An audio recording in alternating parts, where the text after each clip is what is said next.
Então vamos revisar essa nossa aula de número 19, uma aula muito legal sobre as partículas que formam o átomo e que dão origem aos nossos íons. Vamos lá no slide.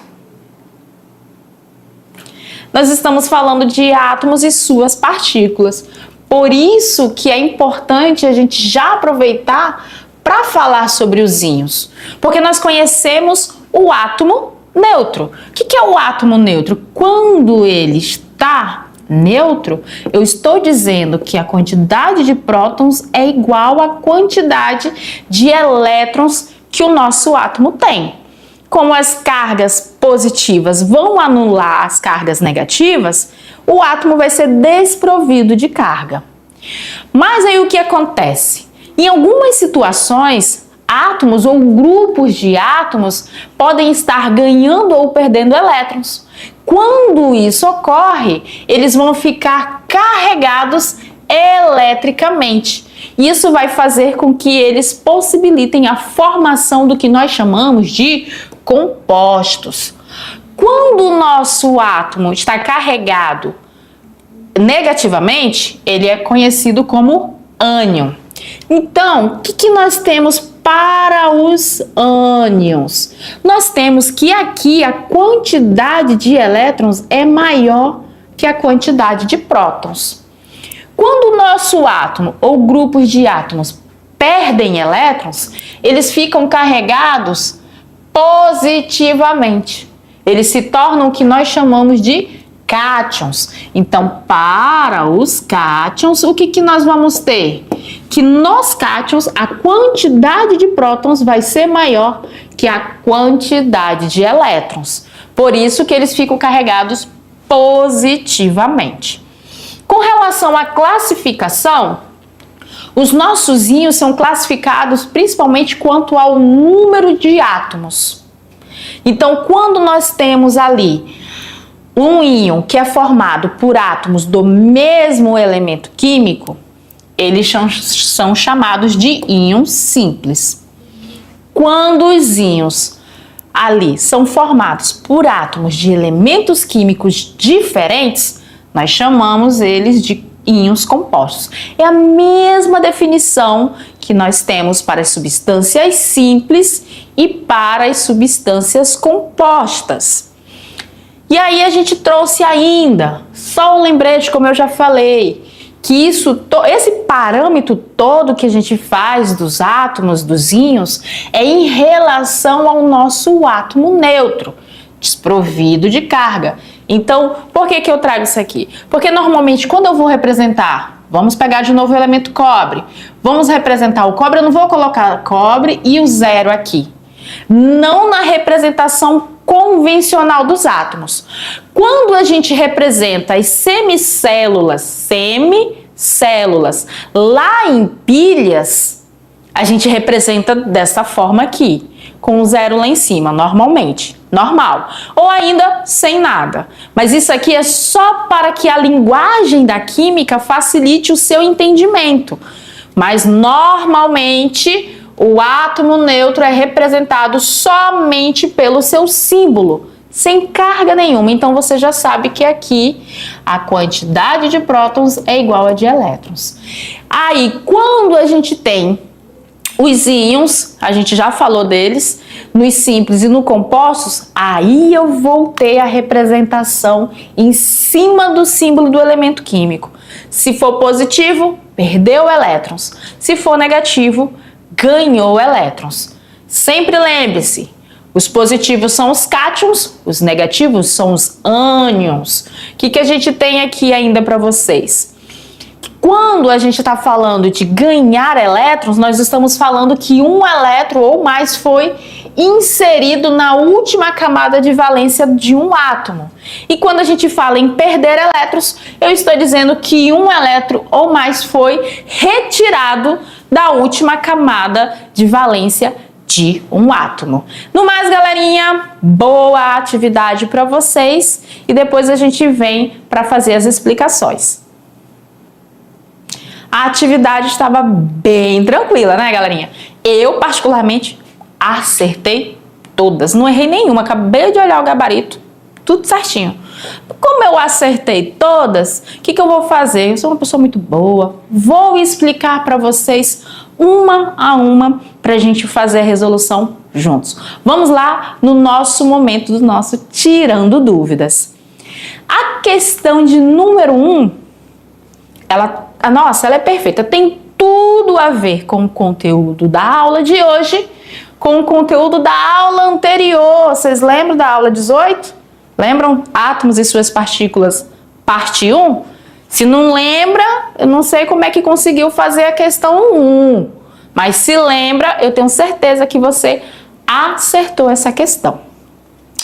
O enunciado diz: um ânion fluoreto, e aí ele dá a representação do nosso íon, F menos 1, mas o correto mesmo era ser F1 menos o número antes do sinal.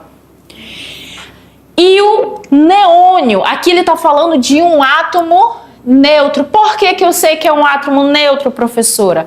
Porque o símbolo do elemento químico está desprovido de carga ao seu lado direito.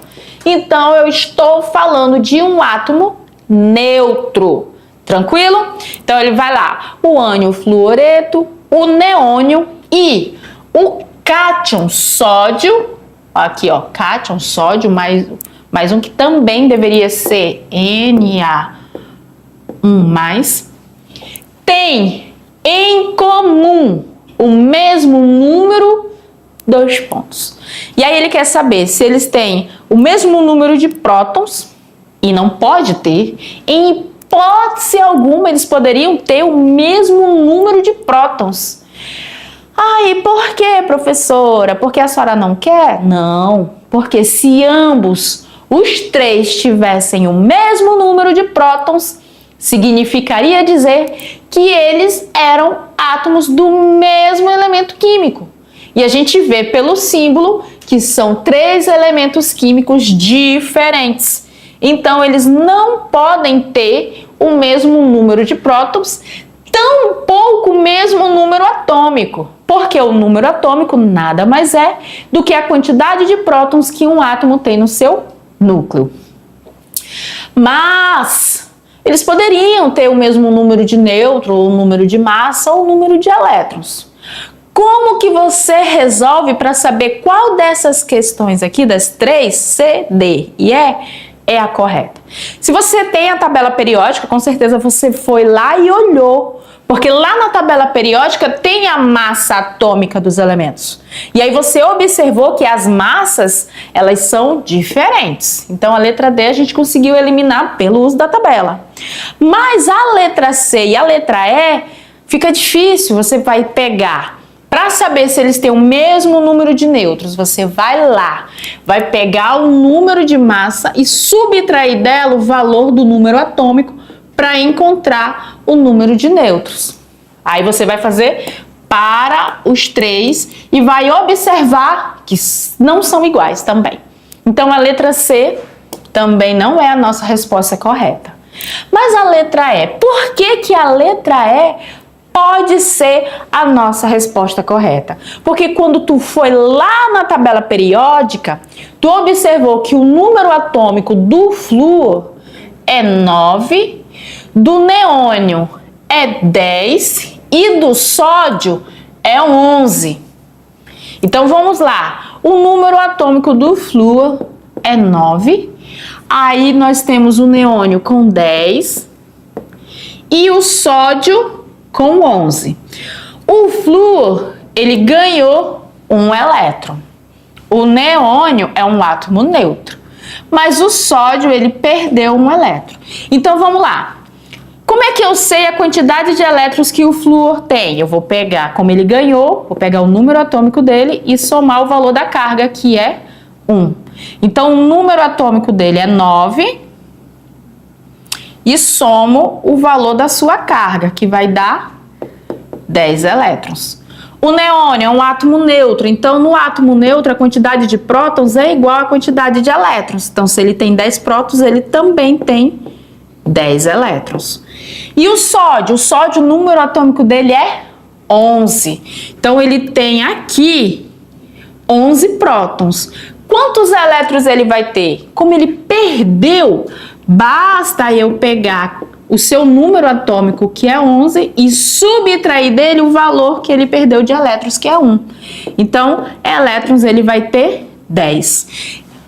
Eles têm o mesmo número de elétrons. Ambos apresentam 10 elétrons na sua valência. Então, a resposta correta para nossa questão de número 1 é a letra E. Se a gente observou que de nêutrons eles têm números diferentes, os três, apesar de que o ferro e o neônio terem o mesmo número de nêutrons, mas o sódio divergiu.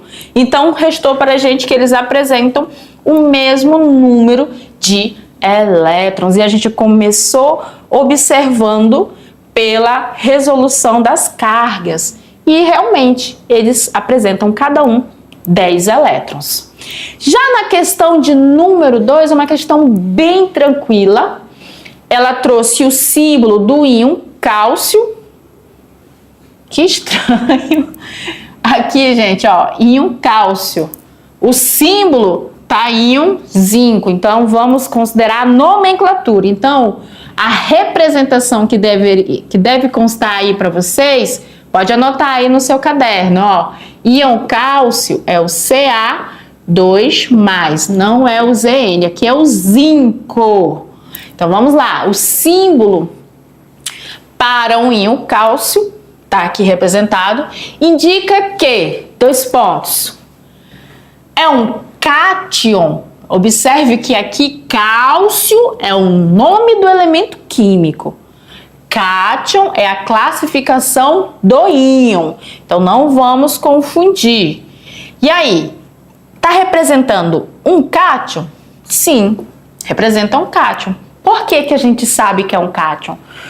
Porque ele apresenta carga positiva. Então, a primeira afirmativa está correta. Vamos para a segunda. A segunda diz: possui 2 prótons a mais que o respectivo átomo neutro. E esse ponto aqui, dessa segunda afirmativa, tem que tomar muito cuidado.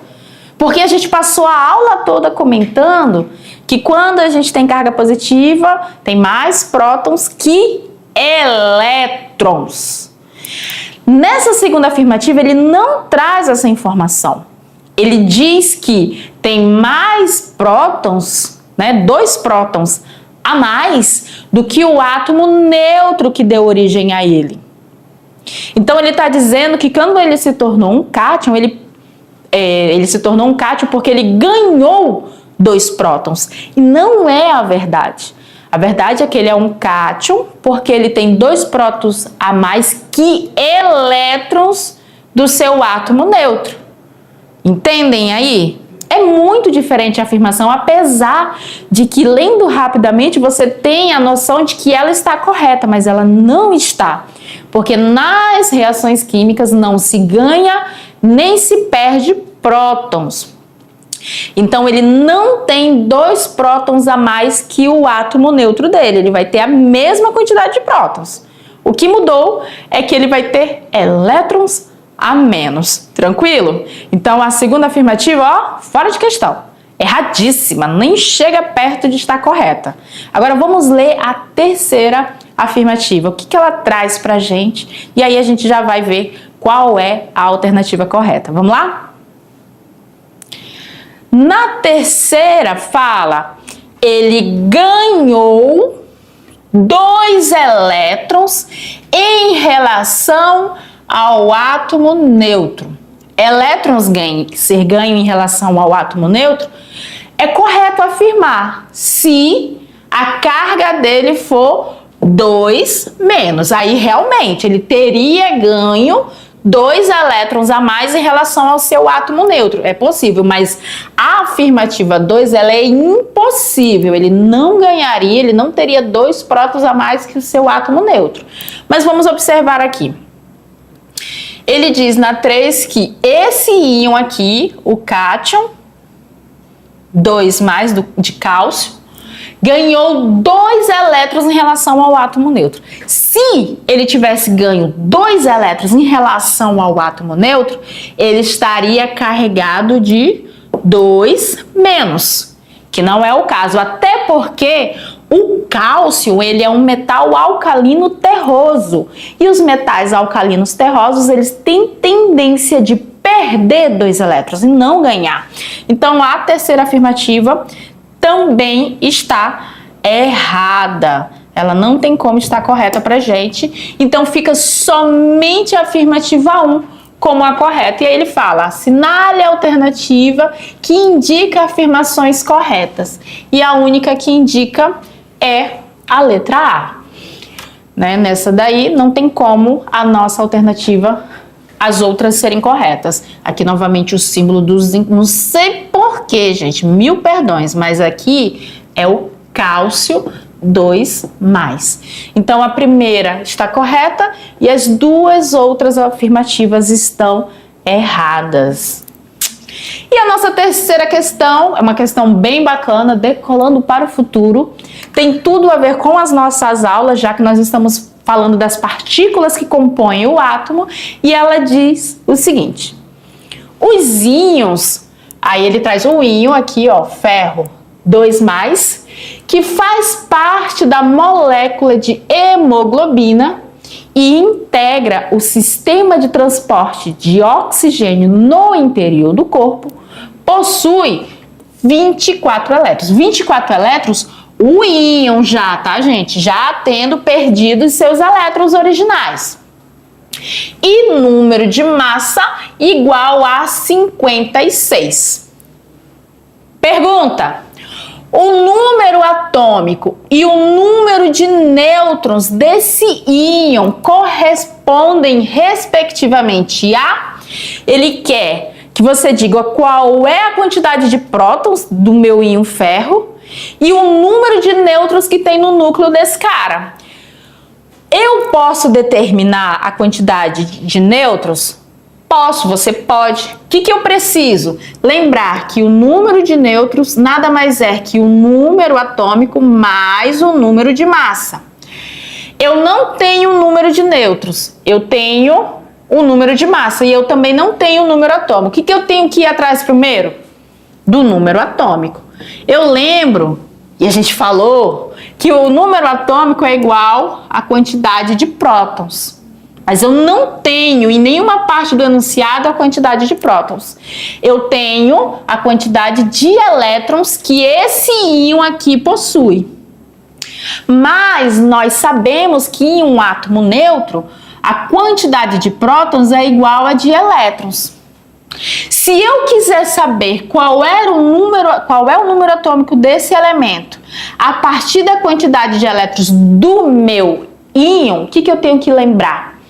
Que esse cara perdeu 2 elétrons. E para eu saber quantos elétrons ele tinha originalmente, o que eu tenho que fazer? Eu tenho que pegar a quantidade de elétrons que ele tem na forma de íons.